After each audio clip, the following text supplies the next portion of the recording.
Hello दोस्तों, आप लोग कैसे हैं। आशा करता हूं कि आप लोग अच्छे होंगे और मस्त होंगे। मैं क्लास 9th का मैथ पढ़ा रहा था। चतुर्भुज यानी प्रश्नावली जो 8 है, ठीक है, उसका मैं क्वेश्चंस करा रहा था। यानी 8.1 का मैंने टोटल 6 क्वेश्चंस कंप्लीट करा दिया है और 8.1 का ही लास्ट क्वेश्चंस बचा हुआ है, यानी क्वेश्चन नंबर 7। उसके बाद हम लोग प्रश्नावली 8.2 पढ़ने वाले हैं। क्लियर। तो चलिए, जो लास्ट क्वेश्चन बचा है उसको कंप्लीट कर लेते हैं और देखिए क्वेश्चंस क्या कह रहा है। तो आपको पता है कि क्लास 9th का ये मैथ है, जो प्रश्नावली 8.1 यानी चतुर्भुज का क्वेश्चंस कर रहे हैं। उसमें का ये 7 नंबर का क्वेश्चन है, ठीक है ना। 7 नंबर क्वेश्चन कर रहे हैं हम लोग। देखिए कह रहा है ABCD एक समलंब है। क्या है? ABCD ये क्या है? एक समलंब है। क्या है? समलंब है, जिसमें AB समांतर DC, यानी जो ये AB भुजा है वो DC के क्या है? समांतर है। क्लियर। उसके बाद कह रहा है और AD बराबर BC, और जो ये AD भुजा है वो BC के बराबर है। किसके बराबर है? BC के बराबर है।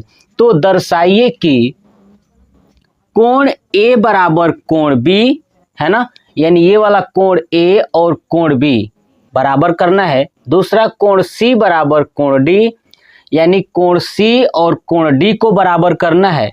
नेक्स्ट, त्रिभुज ABC सर्वांगसम त्रिभुज BAD भी बताना है। और लास्ट में बताना है विकर्ण AC और विकर्ण BD ये आपस में बराबर होते हैं। क्लियर। तो चलिए, इस क्वेश्चन को करने के लिए सबसे पहले आपको क्या करना है कि हमें क्या क्या दिया है वो लिख देता हूं। सबसे पहले लिखूंगा दिया है। क्लियर। क्या क्या दिया है ये मैं लिख देता हूं। ABCD एक समलंब है, ये लिखूंगा। ABCD एक समलंब है। क्या है ये? समलंब है, जिसमें AB समांतर DC, तो लिख दूंगा ये भी AB समांतर है DC की। क्लियर। और AD बराबर BC भी दिया है, तो ये भी नोट कर दूंगा AD बराबर BC।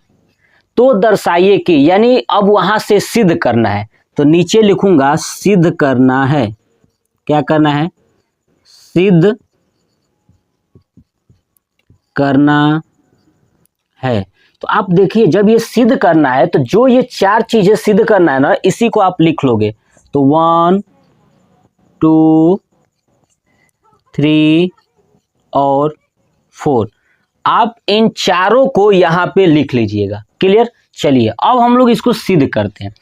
अगर ये समलंब है तो सबसे पहले आपको एक रचना करना होगा। क्या करता हूं कि मैं इस AB जो रेखा है ना, इसको बढ़ाता हूं आगे की तरफ। क्या करता हूं? इसको आगे की तरफ बढ़ाता हूं। क्लियर। जब आगे की तरफ बढ़ाऊंगा तो जो ये C है ना, C से ये जो भुजा दिख रही है आपको DA, इसी के समांतर है ना, इसी के समांतर एक रेखा इधर की तरफ खींच दूं। इसी के समांतर, तो जहां पे ये कट करेगी मान लेता हूं उसको मैं P। क्या मान लिया? P।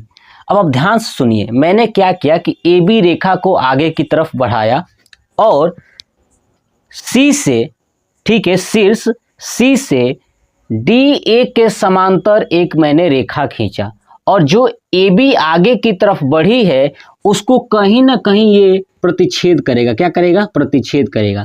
वो बिंदु हो गया P। तो आप देखिए कि ये AD और ये CP है ना, ये CP दोनों समांतर हैं। क्लियर। और आमने सामने की भुजाएं भी क्या है?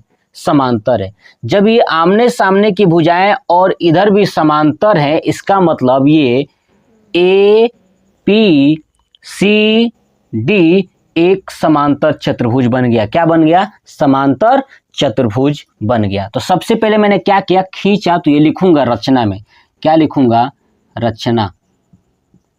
ठीक है। और रचना में लिखूंगा जो चीजें मैंने बताया वही चीजें रचना में लिखना है।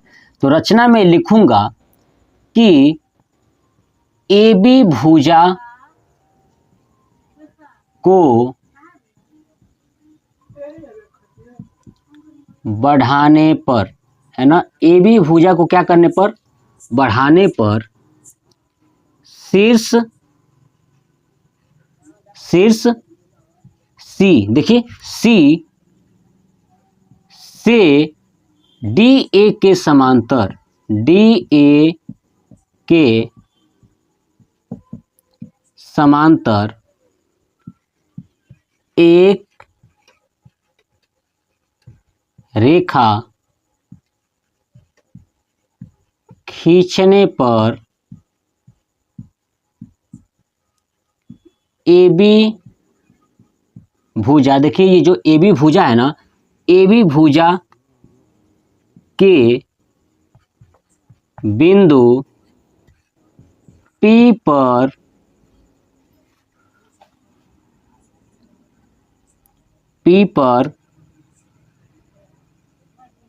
काटती है। क्या करती है?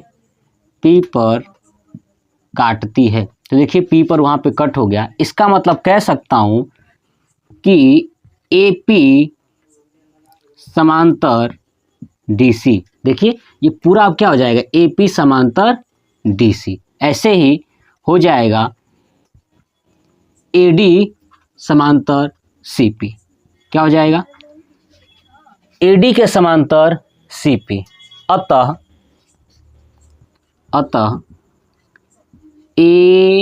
APCD एक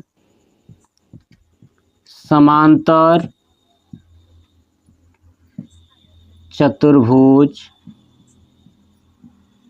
है। क्या है?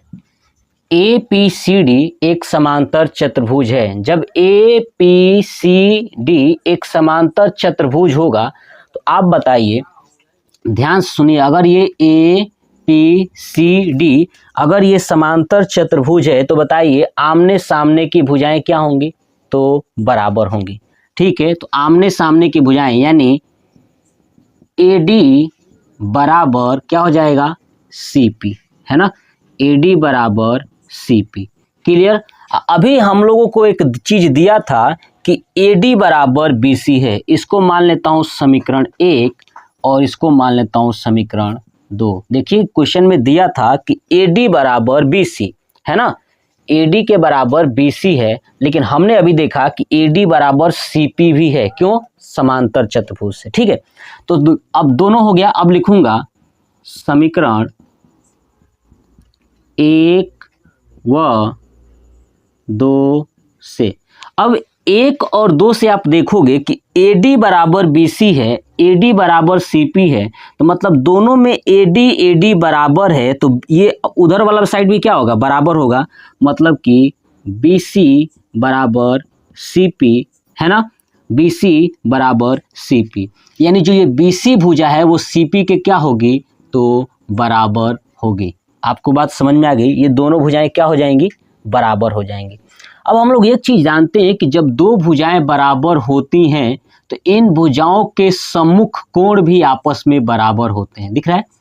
इस भुजा यानी जो CP है, इस भुजा के सम्मुख कोण ये कोण B, है ना, और BC के सामने की भुजा कोण P आपस में भी क्या होंगे? बराबर होंगे। तो मैं मान लेता हूं कि ये भी X है और ये भी X है। अपने मन से मान लेता हूं कि दोनों X X हो गए ये बराबर। यानी क्या लिख सकता हूं? बराबर भुजाओं के सम्मुख कोण बराबर होंगे। यानी जब दो भुजाएं बराबर हो गई तो बताइए इनके सम्मुख कोण भी क्या होंगे? बराबर होंगे। तो मैं यहां पे लिख दूं कि कोण X बराबर कोण X। आ रहा समझ में ना? ये भी कोण X है और ये भी कोण X है। चलिए अब आप सोचिए कि हमको प्रूफ क्या करना है। पहले ये चीज देखते हैं। पहला प्रूफ करना है कि कोण A बराबर कोण D, यानी हमने इस चीज को पहले ये कोण बराबर किया। जब ये कोण हमने बराबर किया तो आप ध्यान से सुनिए, मैं क्या, अगर ये एक समांतर चतुर्भुज है, क्या है, APCD, अगर समांतर चतुर्भुज है तो जो इसकी आसन्न है ना, जैसे जो ये कोण है, ये वाला कोण और ये वाला कोण का योग हमेशा 180 डिग्री होगा। क्या होगा, यानी कोण A और प्लस कोण P का मान हमेशा 180 होगा। क्या होगा, 180 होगा। चलिए तो मैं लिखता हूं, ठीक है, क्या लिखूंगा, कोण A प्लस कोण P बराबर 180 डिग्री। क्लियर।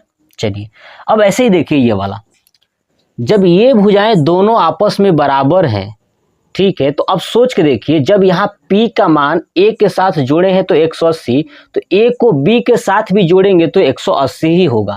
तो मैं ये चीजें लिख देता हूं कि कोण, ठीक है, मतलब ध्यान सुनिए कि अगर A के साथ P को जोड़े हैं तो 180, तो फिर B को भी अगर P के साथ जोड़ूंगा तो भी 180 ही आएगा। तो मैं लिखूंगा कोण B प्लस कोण P बराबर 180।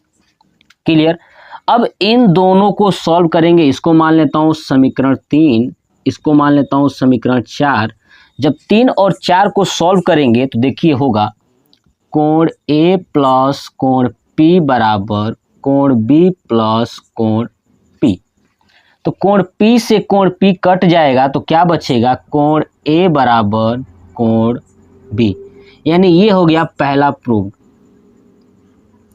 पहला हमारा क्या हो गया, प्रूफ हो गया। यही हमें प्रूफ करना था कि कोण A और कोण B क्या होंगे, तो बराबर होंगे। तो ये मैंने प्रूफ कर दिया। चलिए अब चलते हैं, दूसरा चीज देखते हैं कि दूसरा क्या कह रहा है, कोण C और कोण D। आप इसको नोट कर लीजिए, ठीक है। चलिए अब मैं दूसरा करता हूं, तो चलिए मैं यहां से रफ कर देता हूं।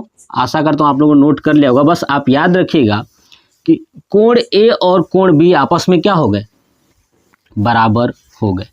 जब दोनों बराबर हो जाएंगे तो हमने अभी देखा था कि कोण A और कोण B ये दोनों क्या हो गए, ये वाली बराबर हो गई, ठीक है। तो जब हमें पता था कि समांतर चतुर्भुज के ये कोण जो होते हैं इनका योग कितना होता है, 180, तो यहां से अब जो है कि C और D बराबर करना है तो हम इधर से लेंगे कोण A प्लस कोण D, है ना। क्या करेंगे, तो कोण A प्लस कोण D, ये भी कितना होगा, 180 डिग्री। अब दूसरा लेंगे B और C, तो कोण B प्लस कोण C बराबर 180 डिग्री। क्लियर। इन दोनों को सॉल्व करेंगे। अब देखिए दोनों में 180 है तो ये दोनों आपस में बराबर हो जाएंगे, यानी कोण A प्लस कोण D बराबर कोण B प्लस कोण C। हम अभी जाने थे कि कोण A कोण B के क्या है, बराबर है।